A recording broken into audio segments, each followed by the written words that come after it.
Back in Busetto, Verdi spent the last days of 1849 and the first weeks of 1850 considering new projects. And we're not talking about Giuseppino Strepponi's honey-do list. Giuseppe Honey, the heater on the jacuzzi's on the fritz again. Opera projects, my friends. Lots and lots of possible opera projects continued to occupy the galley slave's attention.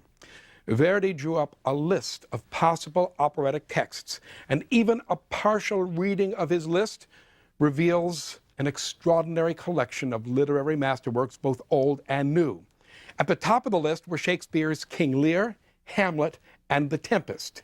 Kean by Alexandre Dumas père, Victor Hugo's Mariam Delorme, and Le Roi s'amuse, The King's Jester, Lord George Gordon Byron's Cain, Jean-Baptiste Racine's Phaedra, Pedro Calderón de la Barca's A Secreto Aggravia Secreta Vengeanza, Vicomte François-René de Chateaubriand's Atala, and Count Vittorio Alfieri's Filippo, which, by the way, will eventually become the opera Don Carlo, among others. Of this long wish list, Verdi wrote Francesco Piave in Venice and asked him to prepare a draft scenario for Hugo's Le Roi s'amuse, The King's Jester. Piave consented to do so and also suggested a number of other possible texts, including a play by the French dramatist Émile Souvestre and Eugene Bourgeois entitled Stiffelio. Verdi chose Stiffelio as the text for his next opera. Francesco Piave wrote the libretto, and although the opera is almost entirely forgotten today, it bears mentioning because of its frankly bizarre storyline. Yes, I know. And we thought that all operas had bizarre storylines. Well, some are stranger than others, and Stiffelio, for an Italian opera, is about as strange as they get. Stiffelio is about a German Protestant minister who leaves his home to preach, during which time his lonely wife has an affair. Having confessed her infidelity, the opera reaches its climax as the preacher forgives his adulterous wife while delivering a sermon from his pulpit. Yes, you heard all of that correctly. An unusual, to say the least, unusual subject for an opera, particularly one to be presented in Catholic Italy. The opera was written and premiered on November 16, 1850 in Trieste. Just days before the opening, the local censors savaged the opera, cutting out whole sections of offensive text. It would seem that just about every aspect of Stiffelio offended the delicate sensibilities of the censors there in Trieste. The protagonists were Protestant. Gasp! Actual verses from the Bible were sung on stage. Gasp! Gasp! An adulterous woman was sympathetically portrayed and ultimately forgiven by her husband. Religious objects and accoutrements were used as props. Triple, quadruple, quintuple gasp! The censors had a field day, and when they finished, little of the opera was left untouched. Verdi was apoplectic, accusing the censors of having castrated his opera. Somehow, Verdi, Piave, and the cast managed to stitch together what was left, and they went on with the show. That Stiffelio wasn't a complete flop was a miracle. It was only a partial flop, as everyone in the audience, including the critics, was aware of its 11th hour deconstruction at the hands of the censors. Rigoletto.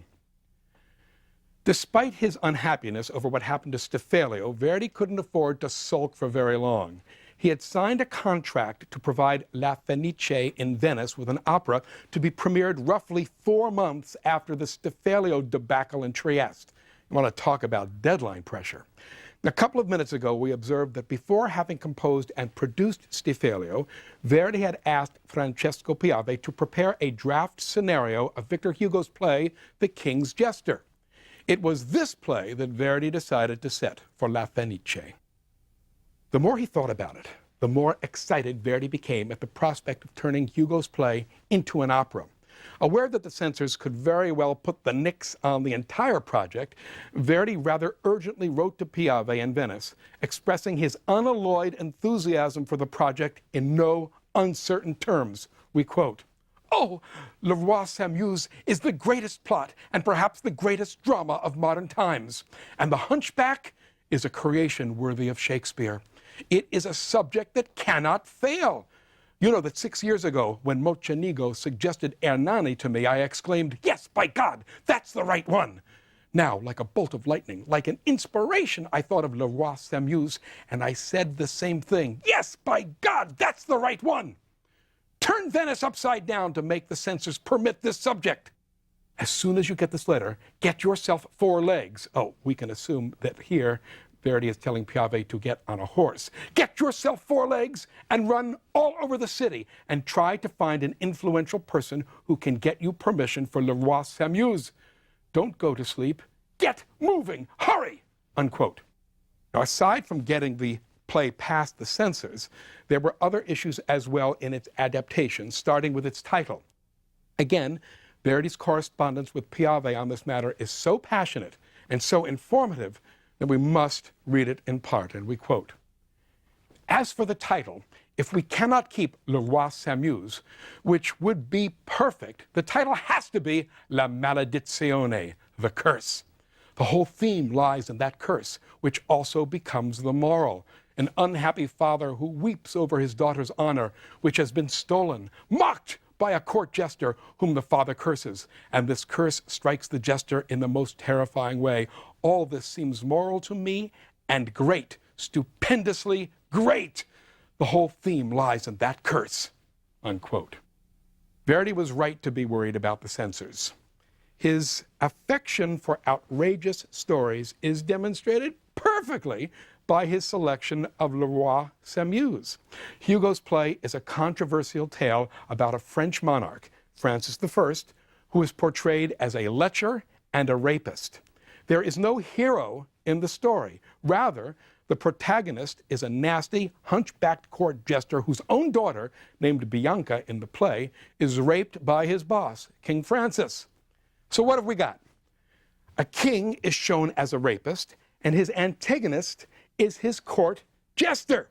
At a time, 1850, when kings and emperors and princes were perceived across Europe as anachronistic and repressive feudal dinosaurs, the censors, as employees of those very same dinosaurs, were not likely to approve such a libretto. On December 1st, 1850, the censors' decision on Piave's admittedly sanitized libretto were received.